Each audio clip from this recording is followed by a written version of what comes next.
Hello વિદ્યાર્થી મિત્રો, એજ્યુકટેકના ચેનલમાં આપનું સ્વાગત છે। આજે આપણે શીખીશું ધોરણ 9 વિષય સામાજિક વિજ્ઞાન તારીખ 26/12/2024ના રોજ લેવાયેલી એકમ કસોટીની સંપૂર્ણ પ્રશ્ન બેંકનું સોલ્યુશન। વિદ્યાર્થી મિત્રો, આજ રોજ લેવાયેલી એકમ કસોટી આપેલ પ્રશ્ન બેંકમાંથી પૂછાઈ હશે। જો ક્યાંય પ્રશ્ન બેંકના સોલ્યુશનમાં ભૂલ હોય તો કોમેન્ટ બોક્સમાં જરૂરથી જણાવશો, જેથી અમે તમારી કોમેન્ટને પિન કરીશું, જેના કારણે બીજા વિદ્યાર્થી મિત્રો ગેરમાર્ગે ના દોરાય। તો ચાલો જોઈએ 26/12/2024નું એકમ કસોટીની સંપૂર્ણ પ્રશ્ન બેંકનું સોલ્યુશન। સૌપ્રથમ અહીંયા જોઈએ તો આજરોજ લેવાયેલી એકમ કસોટીમાં પ્રકરણ નંબર 5, 10 અને 16નો સમાવેશ કરવામાં આવ્યો છે। વિભાગ એ યોગ્ય જોડકા જોડો, કોઈ પણ બે। અ ની સામે બ જોડવાનું છે। 1 લોકસભાની સભ્ય સંખ્યા, જવાબ થશે 545। બી 2 રાજ્યસભાની સભ્ય સંખ્યા, જવાબ થશે સી 250। 3 વિધાનસભાની સભ્ય સંખ્યા, જવાબ થશે ડી 182। 4 એંગ્લો ઇન્ડિયનની સંખ્યા, જવાબ થશે એ 2। 5 જિલ્લા વિકાસ અધિકારી, જવાબ થશે જી જિલ્લા પંચાયત। 6 તલાટી કમ મંત્રી, જવાબ થશે ઈ ગ્રામ પંચાયત। 7 તાલુકા વિકાસ અધિકારી, જવાબ થશે એચ તાલુકા પંચાયત। 8 મેયર, જવાબ થશે એફ મહાનગરપાલિકા। 9 2 અક્ષાંશ, જવાબ થશે જે 111। 10 ભારતનું રક્ષણ કરતી કુદરતી દિવાલ, જવાબ થશે કે હિમાલય। ત્યારબાદ નીચેના પ્રશ્નોના 1-2 શબ્દોમાં જવાબ લખો। સવાલ નંબર 1, સુભાષચંદ્ર બોઝે કયા કયા સૂત્ર આપ્યા હતા? જવાબ થશે સુભાષચંદ્ર બોઝે જય હિન્દ ચલો દિલ્હી, તુમ મુझे खून दो मैं तुम्हें आज़ादी दूंगा જેવા સૂત્ર આપ્યા હતા। સવાલ નંબર 2, માઉન્ટ બેટન યોજના ક્યારે રજૂ કરવામાં આવી હતી? જવાબ થશે માઉન્ટ બેટન યોજના 3 જૂન 1947ના રોજ રજૂ કરવામાં આવી હતી।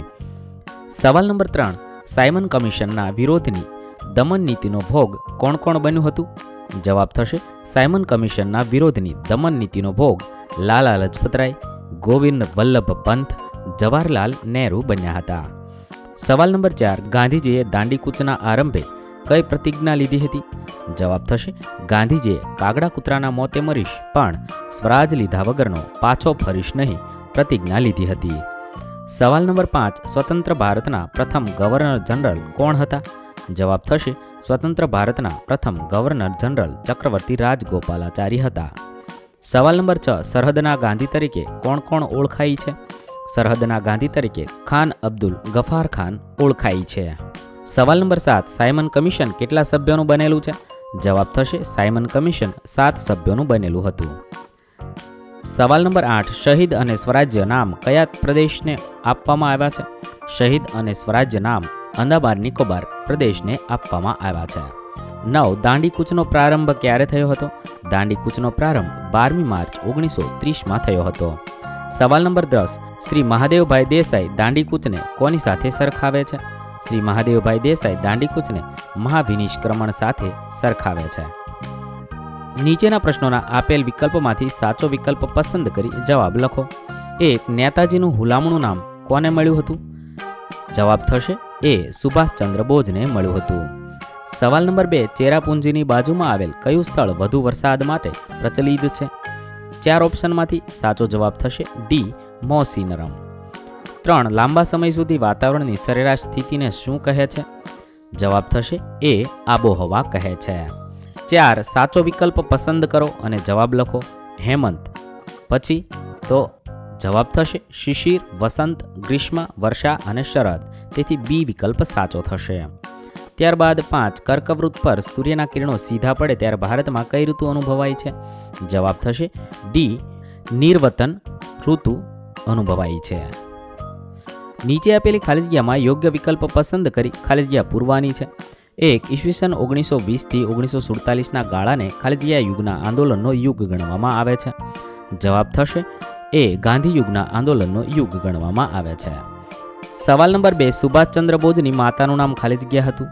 સાચો જવાબ થશે સી પાર્વતી દેવી હતું। 3 INAનું પૂરું નામ ખાલી જગ્યા છે? INAનું પૂરું નામ ઇન્ડિયન નેશનલ આર્મી છે, તેથી જવાબ બી લખીશું।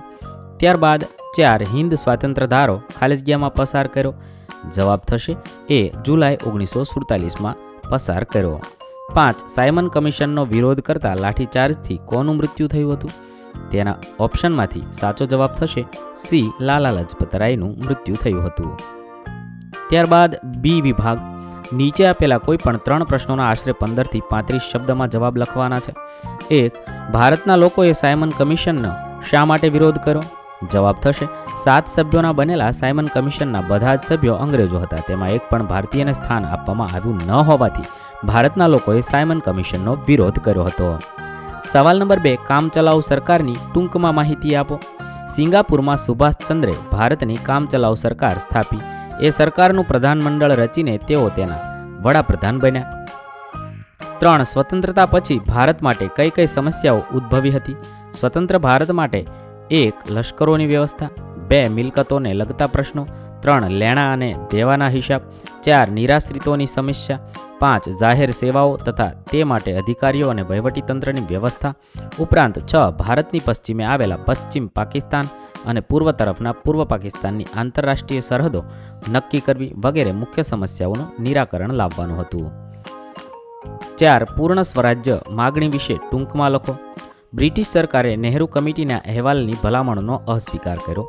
આ સમયે હિન્દી રાષ્ટ્રીય મહાસભામાં જવાહરલાલ નહેરુ અને સુભાષચંદ્ર બોઝ જેવા યુવા નેતાઓ સક્રિય હતા. આ નેતાઓ પૂર્ણ સ્વરાજ્યના હિમાયતી હતા. સંસ્થાનિક સ્વરાજ્યથી તેમને સંતોષ ન હતો. 31 ડિસેમ્બર 1929ના રોજ લાહોરમાં રાવી નદીના કિનારે જવાહરલાલ નહેરુના પ્રમુખપદે ભરાયેલા હિન્દી રાષ્ટ્રીય મહાસભાના અધિવેશનમાં પૂર્ણ સ્વરાજ્યની માગણીનો ઐતિહાસિક ઠરાવ પસાર કર્યો. એ પછી 26મી જાન્યુઆરી 1930ના રોજ સ્વતંત્રતાની પૂર્ણ સ્વરાજ્ય મેળવવા માટેની ઘટનાને યાદ રાખવા માટે સ્વતંત્ર ભારતના બંધારણને 26મી જાન્યુઆરી 1950ના દિવસે અમલમાં મૂકવામાં આવ્યું. આપણે દર વર્ષે 26 જાન્યુઆરીના દિવસને પ્રજાસત્તાક દિન તરીકે ઉજવીએ છીએ. 5. નહેરુ અહેવાલમાં કઈ બાબતોનો સમાવેશ કરવામાં આવ્યો હતો? નહેરુ અહેવાલમાં સંસ્થાનિક સ્વરાજ્ય, ડોમિનિયન સ્ટેટ્સ, સ્વતંત્ર ન્યાયતંત્ર, મૂળભૂત અધિકારો, પુખ્ત વય મતાધિકાર વગેરે બાબતોનો સમાવેશ કરવામાં આવ્યો હતો. 6. દાંડીકૂચ દરમિયાન કયા રચનાત્મક કાર્યક્રમોનું આયોજન કરાયું હતું? દાંડીકૂચ દરમિયાન વિદેશી કાપડનો બહિષ્કાર, દારૂબંધી, હિન્દુ મુસ્લિમ એકતા, અસ્પૃશ્યતા નિવારણ વગેરે રચનાત્મક કાર્યક્રમોનું આયોજન કરવામાં આવ્યું હતું. 7. હિન્દ છોડો ચળવળમાં બ્રિટિશ સરકારનો વિરોધ કઈ રીતે કરવામાં આવ્યો હતો? હિન્દ છોડો ચળવળ 1942 મહાત્મા ગાંધીના નેતૃત્વ હેઠળ શરૂ કરવામાં આવ્યું હતું અને તેમાં બ્રિટિશ સરકારનો વિરોધ કરવાનું અનેક રીતે આયોજન થયું હતું. આ વિરોધ મુખ્યત્વે નિરાસંપદ, નોન વાયોલન્ટ અને અહિંસક હતા. તેની અસરથી હિંસાત્મક ઘટનાઓ પણ બની હતી. અહીં મુખ્ય માર્ગો સૂચવવામાં આવ્યા છે જેમાંથી વિરોધ કરવામાં આવ્યો હતો. 8. ગોળમેજી પરિષદની નિષ્ફળતાના કારણો. બ્રિટિશ સરકારે ભારતને કેવા પ્રકારનું બંધારણ તથા સુધારા આપવા તે માટે ગોળમેજી પરિષદો બોલાવી. પહેલી પરિષદ લંડનમાં મળી પણ તે કોંગ્રેસની ગેરહાજરીને લીધે નિષ્ફળ ગઈ. આથી કોંગ્રેસને મનાવવા ગાંધીજી અને ઇરવિન વચ્ચે ગાંધી ઇરવિન સમજૂતી થઈ, જેમાં સત્યાગ્રહની નીતિ, જેમાં મીઠું પકવવાની સ્વતંત્રતા અને શાંત પિકેટિંગની સંમતિ મુખ્ય મુદ્દા રહ્યા. તે પછી બીજી ગોળમેજી પરિષદમાં કોંગ્રેસના પ્રતિનિધિ તરીકે માત્ર ગાંધીજી હાજર રહ્યા, પણ બ્રિટિશ પક્ષે બંધારણ ઘડતરની ચર્ચા માટે અલગ અલગ કોમ માટે અલગ અલગ મતદાર મંડળનો વિભાજનકારી મુદ્દો ઉઠાવતા ગાંધીજી નિરાશ થયા અને તે આ પરિષદ પણ નિષ્ફળ બની. 9. હિન્દ સ્વાતંત્ર્ય ધારો કોણે અને ક્યારે પસાર કર્યો હતો? હિન્દ સ્વાતંત્ર્ય ધારો 31મી ડિસેમ્બર 1929માં ભારતીય રાષ્ટ્રીય કોંગ્રેસ દ્વારા પ્રસારિત થયો હતો. ત્યારબાદ 10. ઇન્ડિયન ઇન્ડિપેન્ડન્સ લીગના વિશે માહિતી આપો. ઇન્ડિયન ઇન્ડિપેન્ડન્સ લીગ એ ભારતીય સ્વતંત્રતા સંઘર્ષની એક મહત્વપૂર્ણ પ્રસ્થાપના હતી. આ લીગનો પ્રારંભ 1905માં કરવામાં આવ્યો હતો અને તેનો મુખ્ય ઉદ્દેશ બ્રિટિશ સરકાર વિરુદ્ધ ભારતીય સ્વતંત્રતા માટે લડવું હતું. આ લીગનું મુખ્ય મંતવ્ય એ હતું કે ભારતના લોકોમાંથી એક સક્રિય અને મજબૂત વિરોધ ઉઠાવવો, જે બ્રિટિશ સામ્રાજ્યના વિરોધમાં સાર્વજનિક આંદોલન માટે એકઠા થાય. ઇન્ડિયન ઇન્ડિપેન્ડન્સ લીગની સ્થાપના 1905માં મેડી રોકર અને સુભાષચંદ્ર બોઝના નેતૃત્વમાં કરવામાં આવી હતી. આ લીગનું મુખ્ય ઉદ્દેશ ભારતીય સ્વતંત્રતા માટે એક મજબૂત વિરુદ્ધની ખૂણાઓ ઊભી કરવી હતી. આ લીગના નેતાઓએ વિવિધ દેશોમાં પ્રવાસ કરીને ભારતની સ્વતંત્રતા માટે સમર્થન મેળવવાનો પ્રયાસ કર્યો. ખાસ કરીને દક્ષિણ પૂર્વ એશિયામાં આ લીગનો પ્રભાવ વધુ જોવા મળ્યો. આ લીગનું મુખ્ય મંતવ્ય બ્રિટિશ સામ્રાજ્યનો વિરુદ્ધ આંદોલન ચલાવવાનો હતો. આ માટે ઇન્ડિયન ઇન્ડિપેન્ડન્સ લીગે વિવિધ પ્રદર્શન, દેખાવ અને આંતરરાષ્ટ્રીય પ્રતિક્રિયા માટે મેધાવી માંગણીઓ તૈયાર કરી હતી. આ લીગના આ લીગના હિત શીર્ષક શ્રેષ્ઠ નેતા જેમણે બ્રિટિશ હુકુમત સામે લડાઈ લડી તેમના પ્રયાસો ઉપરાંત વૈશ્વિક સ્તરે ભારતીય સ્વતંત્રતા માટે બીજું વિસ્તૃત મંચ તરીકે ઓળખાય છે. 11. સુભાષચંદ્ર બોઝે અંદામાન નિકોબાર ટાપુના કયા નામ આપ્યા હતા? તેમણે સ્વરાજ્ય અને શહીદ નામ આપ્યા હતા. 12. નીચેના સૂત્ર કોણ ઉચ્ચારે છે તે જણાવો. A. ચલો દિલ્હી, નેતાજી સુભાષચંદ્ર બોઝ. B. હું બ્રિટિશ સામ્રાજ્યરૂપી ઇમારતના પાયામાં લૂણો લગાડું છું, ગાંધીજી બોલે છે. 13. અમેરિકાએ જાપાનના કેટલા અને કયા શહેરો પર બોમ્બ વર્ષા કરી? જાપાનના 2 શહેરો, હિરોશિમા અને નાગાસાકી પર. ત્યારબાદ 14. સુભાષચંદ્ર બોઝ જીવન પરિચય. એમના જીવન પરિચય વિશે તમે આ રીતે ડિટેલમાં જવાબ લખી શકો છો. વિદ્યાર્થી મિત્રો, વિડીયો લાંબો થવાને કારણે હું હવે દરેક જવાબ વાંચતો નથી. તમે વિડીયો પોઝ કરી જવાબ લખી શકો છો. આ રીતે તમે સુભાષચંદ્રના જીવન વિશે લખી શકો છો.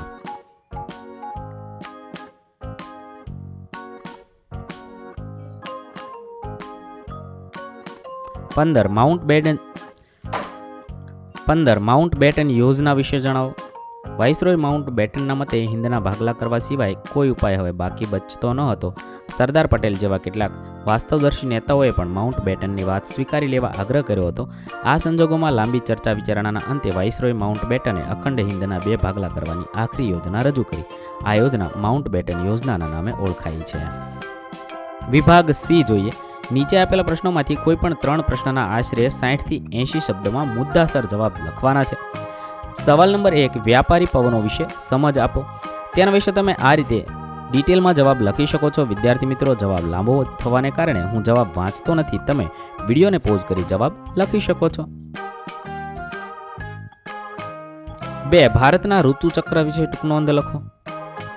ભારતમાં 6 ઋતુઓ છે: હેમંત, શિશિર, વસંત, ગ્રીષ્મ અને વર્ષા, શરદ.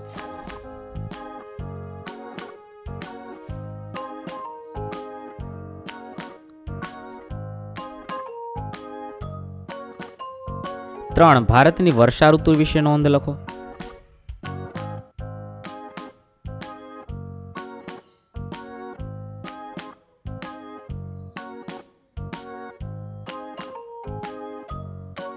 ચાર, આબોહવાને અસર કરતા પરિબળો વિશે ટૂંકમાં માહિતી જણાવો.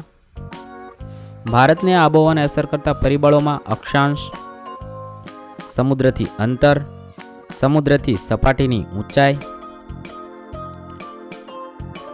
આ બધા પરિબળો મુખ્ય પરિબળો હોય છે.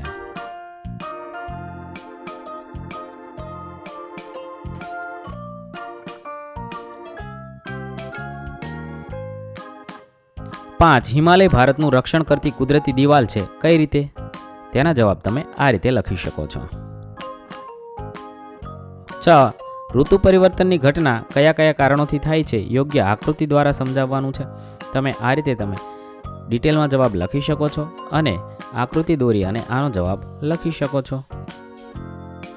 7, બંગાળની ખાડી પરથી આવતા મોસમી પવનો ભારતના કયા પ્રદેશોમાં વરસાદ લાવે છે? આ પવનો પશ્ચિમ બંગાળમાં પ્રવેશ કરી મેઘાલય સુધી પહોંચે છે. તે ભેજવાળા હોય છે અને તેઓ વરસાદ લાવતા હોય છે.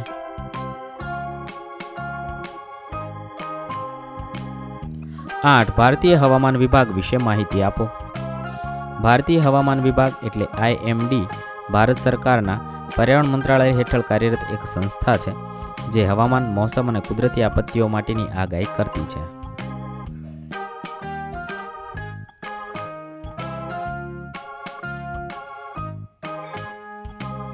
9, સમુદ્ર સપાટીથી ઊંચાઈ વધતા હવામાં શું ફેરફારો થાય છે?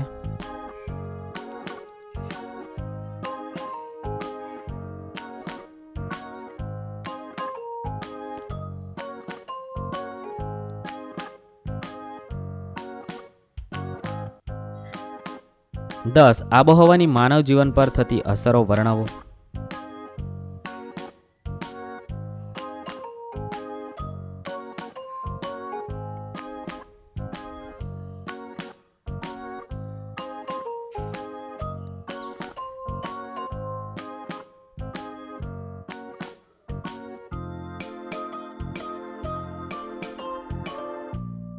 અગિયાર, ભારતની શીત ઋતુ વિશે નોંધ લખો.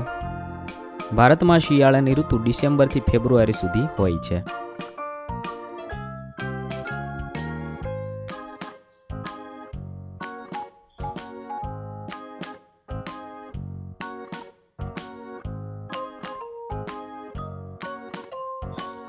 12 નૈઋત્યના મોસમી પવનો ભારતમાં કેટલા ભાગમાં વહેંચાઈ જાય છે? કયા કયા?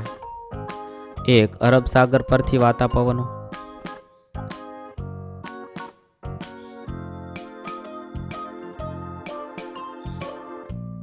2 બંગાળાની ખાડી પરથી વાતા પવનો, 13 અરબ સાગર પરથી આવતા મોસમી પવનો વિશે જણાવો.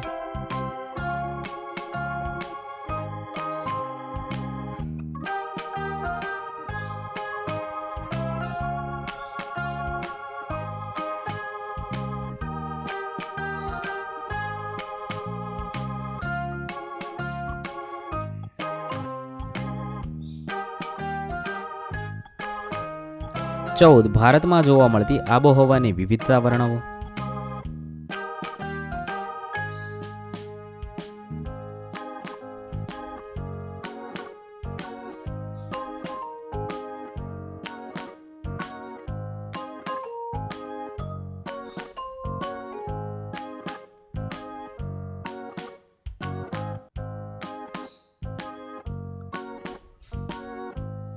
વિભાગ ડી જોઈએ.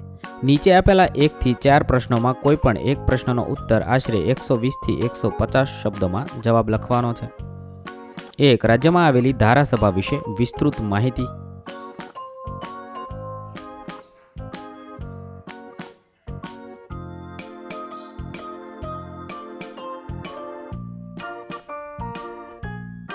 2 લોકસભાના સંસદ સભ્યની લાયકાત જણાવો.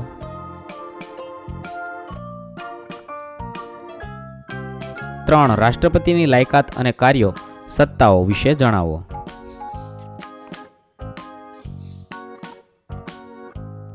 1 કારોબારી સત્તાઓ, ધારાકીય સત્તાઓ, ન્યાયતંત્ર અંગેની સત્તાઓ અને નાણાકીય સત્તાઓ. 5 કટોકટી વિષયક સત્તાઓ. ત્યારબાદ સવાલ નંબર 4 રેખાંકિત નકશામાં ભારતના વિધાન પરિષદ ધરાવતા રાજ્યોને યોગ્ય સંજ્ઞા વડે દર્શાવવાના છે. અહીં નકશો આપેલો છે. તેની અંદર આપણે ઉત્તર પ્રદેશ, બિહાર, મધ્યપ્રદેશ, મહારાષ્ટ્ર, કર્ણાટક અને તમિલનાડુ જેમાં વિધાન પરિષદ પણ છે. 5 નીચેના રાષ્ટ્રીય અને રાજકીય વડાને ઓળખીને તેના નામ પણ જણાવવાના છે. 1 પહેલું છે દ્રૌપદી મુર્મુ છે, રાષ્ટ્રપતિ છે, અને નરેન્દ્ર મોદી છે, ભારતના વડાપ્રધાન છે. ત્યારબાદ આચાર્ય દેવવ્રત ગુજરાતના રાજ્યપાલ છે. ભૂપેન્દ્ર પટેલ ગુજરાતના મુખ્યમંત્રી છે. અહીં આપણા ધોરણ 9ના એકમ કસોટીના પ્રશ્નોના જવાબ પૂર્ણ થાય છે. વિદ્યાર્થી મિત્રો, ધોરણ 9, 10ની તમામ એકમ કસોટીના વિડીયોઝ આપણી ચેનલ પરથી મળી જશે, જે તમે એકમ કસોટી નામના પ્લેલિસ્ટમાંથી મેળવી શકશો. પ્લેલિસ્ટની લિંક વિડીયોના ડિસ્ક્રિપ્શનમાં આપેલી છે. થેન્ક યુ દોસ્તો. એજ્યુકટેકનો ચેનલ તરફથી વિડીયો નિહાળવા બદલ આપનો આભાર. આવા બીજા વિડીયોઝ નિહાળવા માટે અમારી યુટ્યુબ ચેનલ એજ્યુકટેકનો અત્યારે જ સબસ્ક્રાઇબ કરો. આભાર દોસ્તો.